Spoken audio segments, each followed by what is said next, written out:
stress hormones aren't meant to be on all the time. In our lives, they tend to be. So what happens when the stress hormones are on all the time? And you know exactly what I'm talking about. You've got this area in your brain called the hypothalamus. And the hypothalamus is like a big traffic controller. It tells the pituitary gland to send signals down to the adrenal glands to release these stress hormones.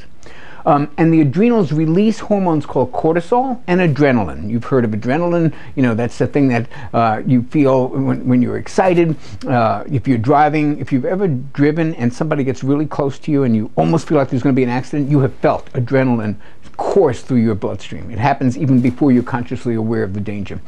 So these hormones are secreted through this complicated system that starts in the hypothalamus, goes to the pituitary, winds up in the adrenals, and then secretes hormones. We call this the hypothalamus pituitary adrenal axis, the HPA axis.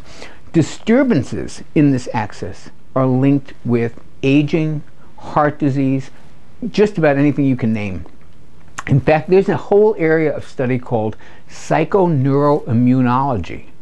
Psychoneuroimmunology, which is basically the study of how what we think about and our stress hormones actually impact our neurotransmitters, our immune system, the things in our body. It's this whole interconnected cycle, like a huge email system where like everybody gets a message. So that's, and what we found is that these hormones have profound effects not only on our psyche but on our bodies as well.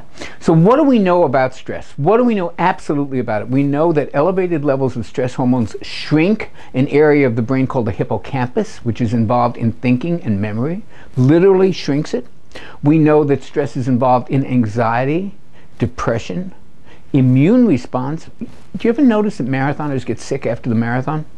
You ever notice that? There's a very high level of them getting colds and getting sick. Their immune system is depressed after the stress of a marathon. I mean, it's great exercise and we know all of that stuff, but it's a very, very profound stressor on the human body running 26 miles. And we know that this stress hormone cortisol is involved in weight gain. Pamela Peeke, who you may know as the author of Body for Life for Women, but we know her in my field as one of the top researchers and MDs in the field who's looked at the impact of cortisol and stress hormones on fat. She wrote a wonderful book, highly recommended. It's called Fight Fat After 40. It's particularly good for women. And what she's found is that even thin women who are under a lot of stress tend to have a little pooch. That pooch is stress fat.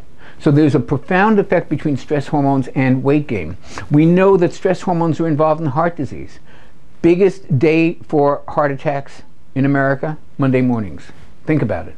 There's a hypothesis that cholesterol is not the big risk factor everybody thinks it is, but rather stress and inflammation are really what's at the key to, or certainly one of the bigger keys to heart disease.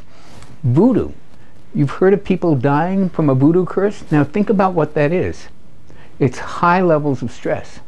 If you believe in nobody ever dies from a voodoo curse if you don't believe in it. If you believe in it, you really truly believe that this guy's put a curse on you and you're going to die, what do you think that does to your hypothalamus pituitary adrenal axis? What do you think that does to your stress hormones? So these stress hormones can literally kill you.